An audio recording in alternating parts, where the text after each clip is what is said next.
Safe. Safe.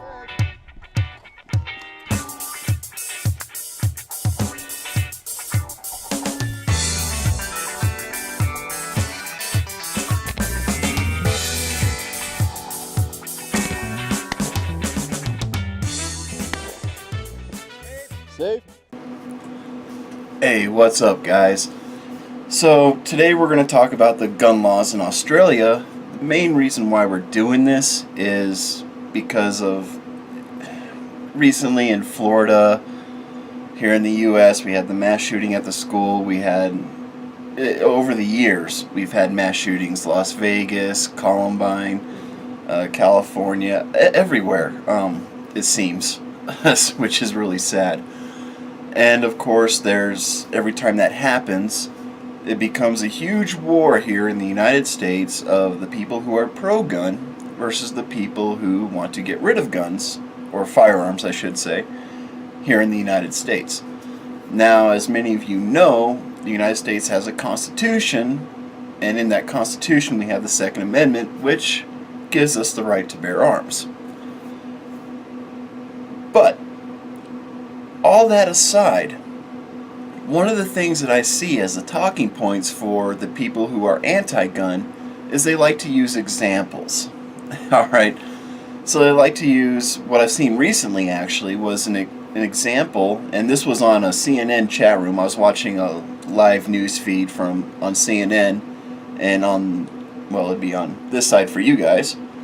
There was a little chat panel where people can chat live, and one guy came out and said that well, Australia banned guns, so why shouldn't America? Well, the more I look, the more I see that that is a talking point for anti-gun people here in the United States. That's the Democrats, the left, the liberals, whatever you want to call them. There's one problem with that argument. You see, when people say, well, Australia banned guns, and it's working for them, why shouldn't America? They're thinking that Australia banned all guns. And that's not the case. Australia did not ban all guns. As a matter of fact, they're buying more and more guns. More and more firearms. Let's use that term. Now, this is going to seem really weird for some of you all, liberals and conservatives, because some of these facts are going to maybe trigger you. So there's your warning. You might get a little upset about what you're about to hear when it comes to the facts of what goes on in Australia.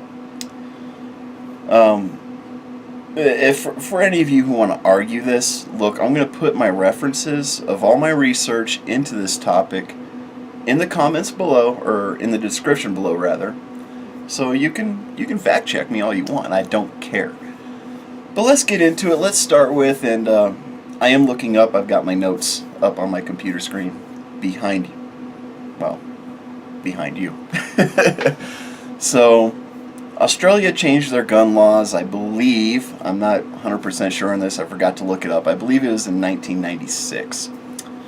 The way the laws read now is that when it comes to rifles, there are no automatic and no semi-automatic rifles permitted. But there are exceptions to that. For those of you that don't know, a semi-automatic firearm is a firearm where when you pull the trigger, the gun resets and you have to pull the trigger again to make another round come out of it. For an automatic firearm, you can pull the trigger, hold it down, and rounds will continue coming out of that firearm until you run out of bullets, run out of ammunition, or the weapon malfunctions. So there's the difference there. Moving on, shotguns, they don't allow pump shotguns or self-loading shotguns. Basically, they're looking at the only shotguns that are allowed in Australia are the old Elmer Fudd type shotguns where you open the breech, you put 2 rounds in, you close the breech, and there you go. Or if it's a single barrel shotgun, you open the breech, put your round in, close it, and there you go. Good for hunting. Very good for hunting. When it comes to pistols, they have nothing larger than a .38 caliber or what some of you might recognize as a 38 Special. There are also limitations on the barrel length of pistols, which I didn't write down, I didn't put in my notes because it didn't seem like doesn't really seem relevant in this conversation. But if you want to look at it, like I said, I'll have the link in the description below where you can check it out. Now, when it comes to ownership, because Australians are allowed to own firearms, you can only own firearms when you apply for a license, and you have to have a reason for that license, such as hunting, target shooting, other sport shooting.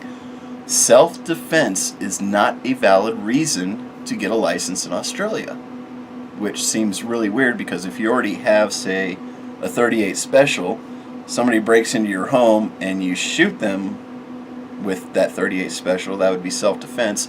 There's nothing stopping someone from using their firearm for self-defense.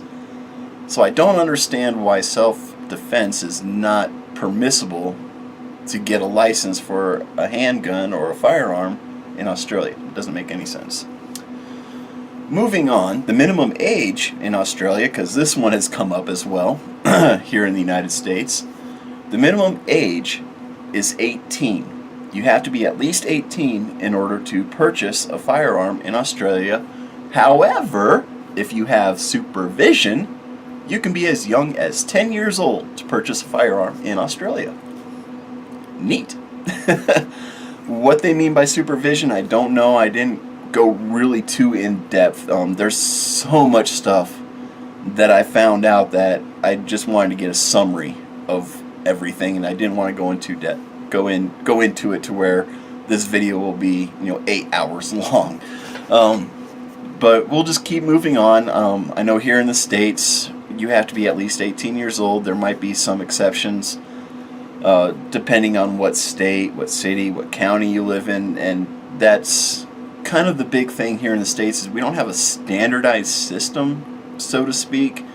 We're getting there with background checks and whatnot, but getting a firearm here in Colorado, I go in, I do my background check, I pay my fees.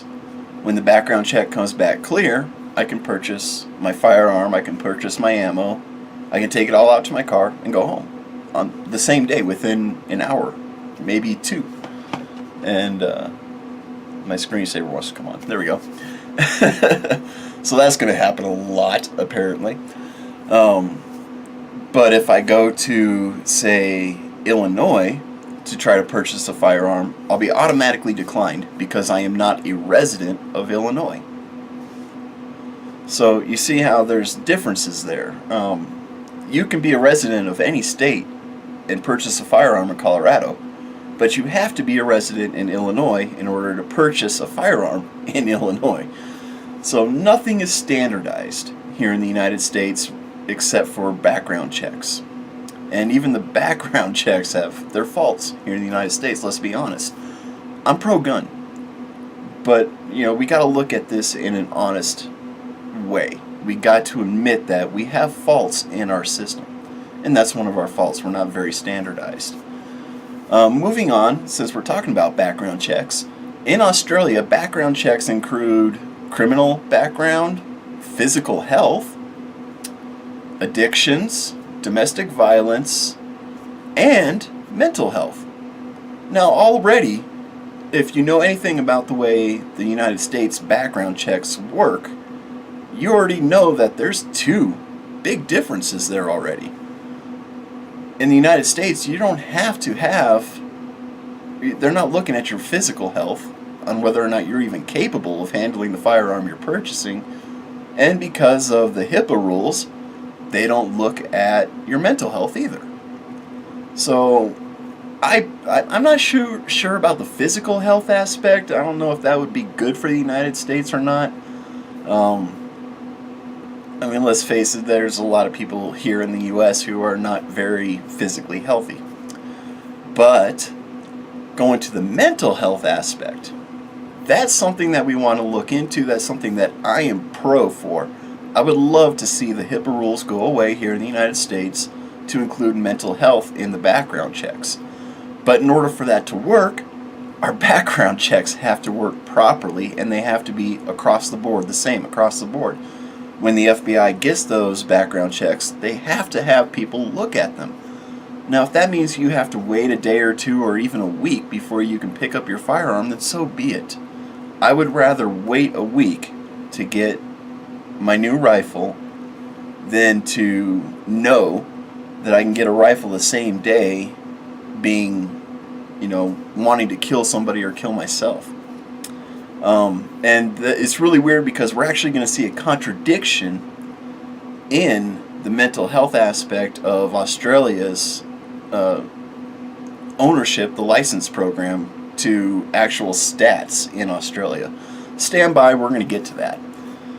Another thing for ownership in Australia, for firearm ownership, is you have to take a firearm safety course.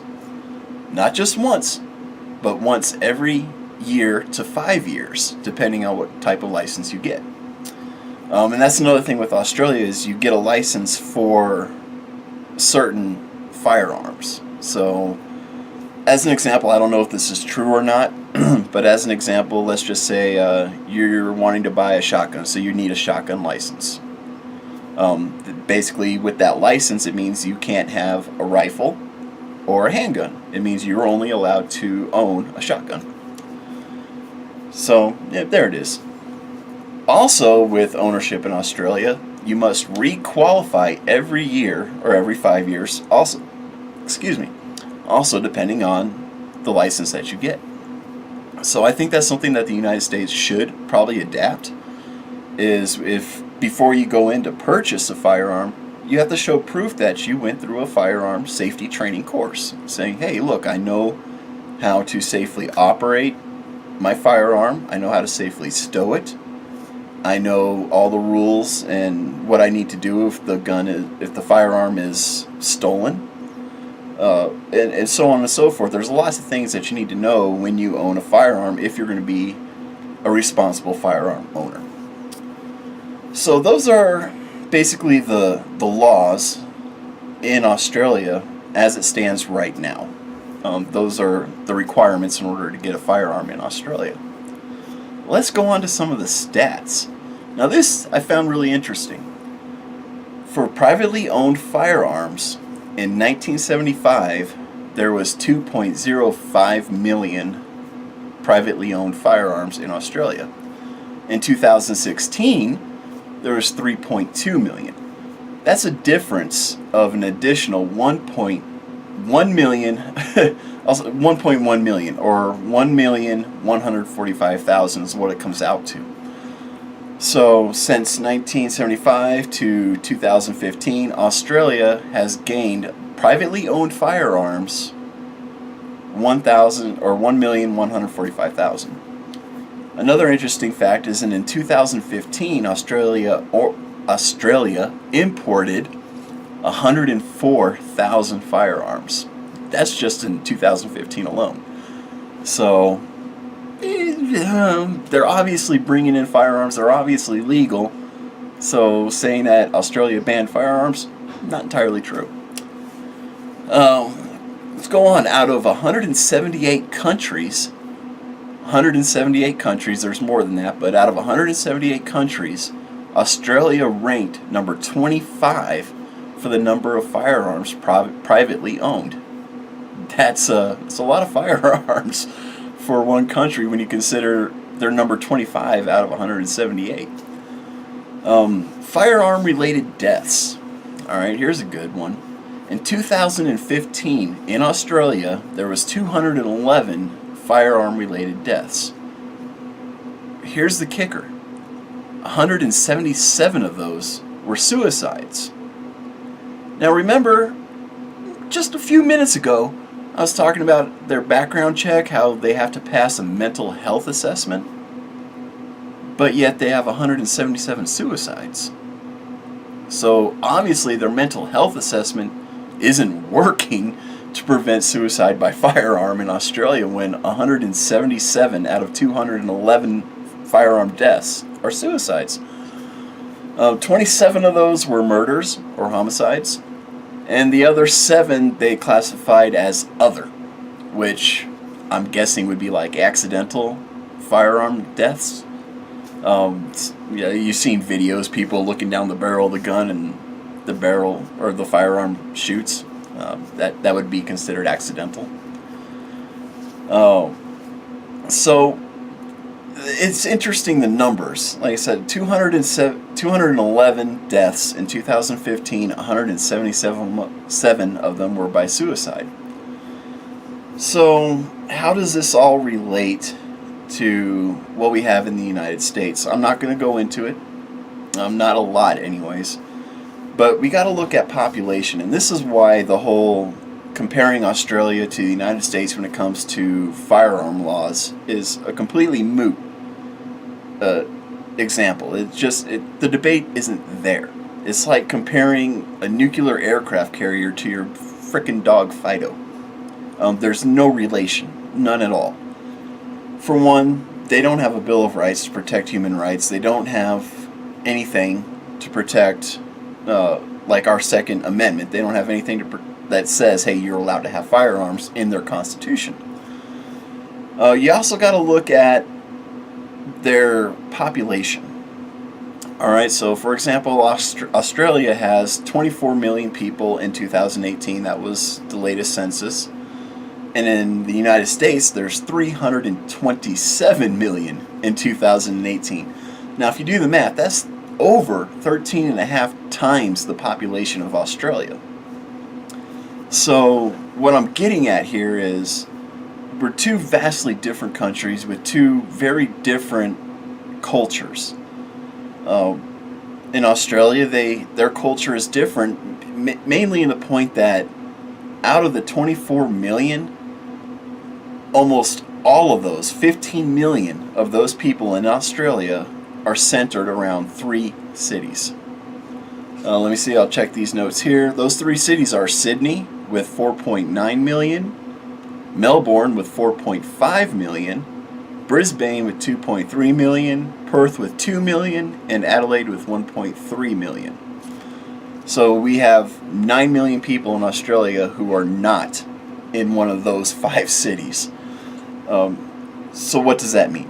It means that controlling or enforcing the laws that they have in place when we pertain to firearms is a lot easier for them to do than it would be here in the United States. Especially when you consider how many police officers we have in the United States per our population. Now, this is a point that can be debated, and there goes my notes. This is a point that can be debated. Very simply, is through my research, just looking up how many police officers are there in the United States, I've seen everything from 700,000 to like 1.2 million active police officers in the United States to control 327 million. If you don't see a problem with that, then you need to really, really go back and start doing some math, because 1 million police officers trying to control 327 million people, not going to work out so well, especially for the police officers if these 327 million people decided, we don't want to obey the law. We're just going to do whatever we want. The police force in the United States won't be able to enforce it. As it stands right now, the police force can't even enforce simple rules such as drugs. Illegal drug use, the sales and the buying of illegal drugs. We've got illegal drugs coming into our country 24/7, and our police force can't even handle taking care of that, let alone handle all the firearm owners here in the United States, the legal ones. So we got to look at the population as well. It's easier to control people who are in tighter groups, like in Australia. Sorry about that.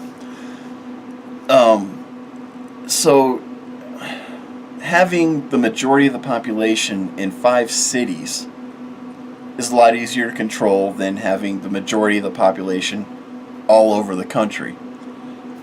And that's kind of what I want you guys to think about in those terms. You know, later on in some other videos coming up, we're going to talk more about the gun laws in the United States. and what we can do to change them, and what we can do to just kind of stop with the whole crazy gun owner guy and the whole crazy anti-gun person who thinks getting rid of guns will solve the problem.